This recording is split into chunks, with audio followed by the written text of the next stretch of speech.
Welcome to 18th Century Cooking. I'm John Townsend, and we're dipping back into 1787, and we're doing a fun recipe called an asparagus omelet. Thanks for joining us today.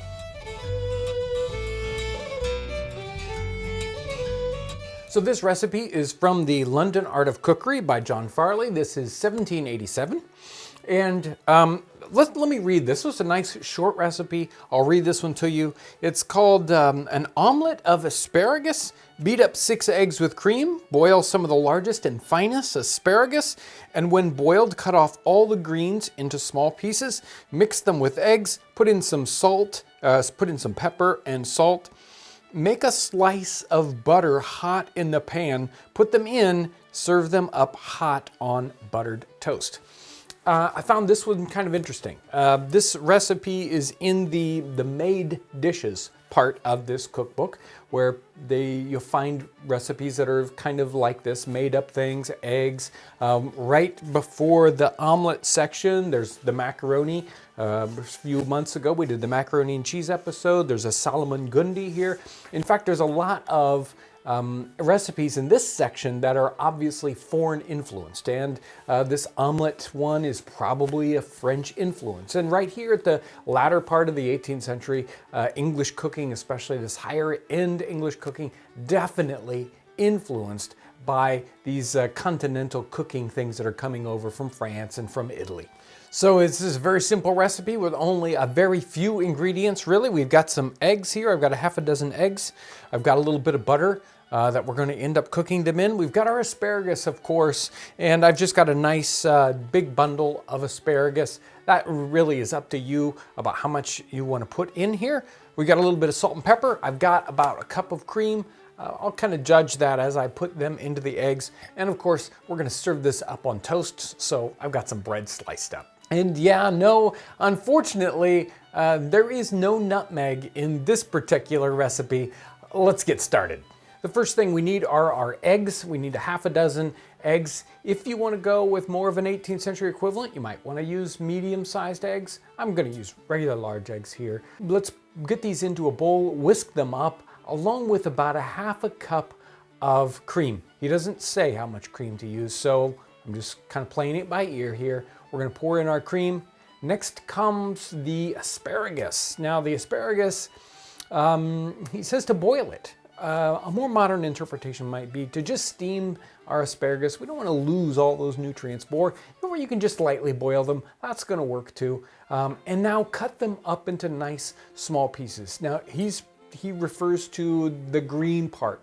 Maybe he's just talking about the very, very tips or the very heads of these. I'm going to go ahead and do about the top half, the nice tender part of the asparagus. That's what we're going to be using in here. And this is obviously already boiled. We're going to chop these up, add them right into our mix, along with a little bit of salt and pepper.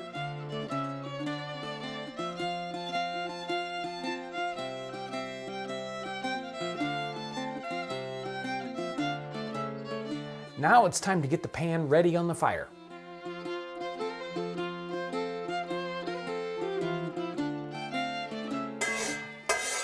Okay, our butter looks good. It's not too hot, but it's nice and melted, and we've got our mixture here of eggs and asparagus, and in they go. So this recipe isn't maybe all that it seems, or there's a little bit more to it. Let's say that. There's in 1 or 2 recipes back, there's another omelet recipe, and the directions are pretty interesting. It says fry it up till it's brown on the bottom, but don't turn it. And put it on the dish, and then brown it over the top with a salamander. So they kind of want to cook it all from the bottom side, and just a little bit on the top to take off the rawness.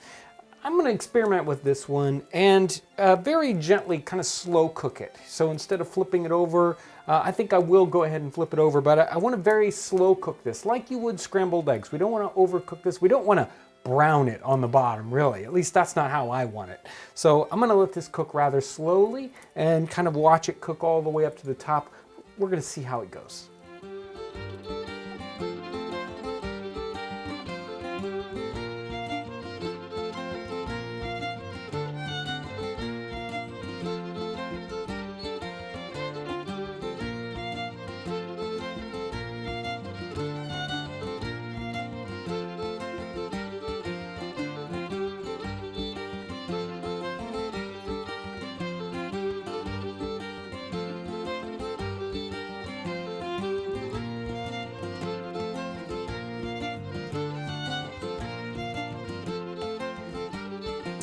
So I put our omelet pieces on the toasts and they're ready to eat. They look good. And of course they smell wonderful. Now you probably like, hey John, this didn't have nutmeg in it. Well, it turns out if you go back that page and you look at the other omelet recipe, it did have nutmeg and mace. So it is totally all right to put nutmeg and mace in the recipe. It's very 18th century for these omelet recipes to have that in it. This particular one didn't, so I didn't put it in here. Maybe while you're not looking, I put some in, but let's find out what these tasted like. This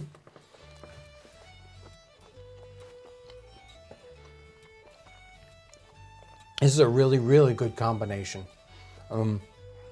Asparagus by itself can be a little too much sometimes and be bitter or have different kind of flavors that I don't necessarily care for. This mixed in with the eggs, with these spices, and of course topped off with toast, makes sort of like the perfect combination. Now I would probably add a little mushroom ketchup, but that's just me. A little bit of mace or nutmeg would be a wonderful combination, but as it stands, this is a great combination and actually one of the best. So it would make a wonderful breakfast, but I'm not sure that this was necessarily just a breakfast dish in the 18th century. This likely might have shown up at the table at any of the standard meals. So a perfect 18th century, especially late 18th century combo for English cooking, and it likely would have shown up in North America in the very later part of the 18th century and the early 19th century when some of these same kinds of influences show up in North America. So a wonderful combo, and asparagus, especially in England, was grown out of season, so this isn't necessarily a really, really seasonal dish either. So perfect 18th century.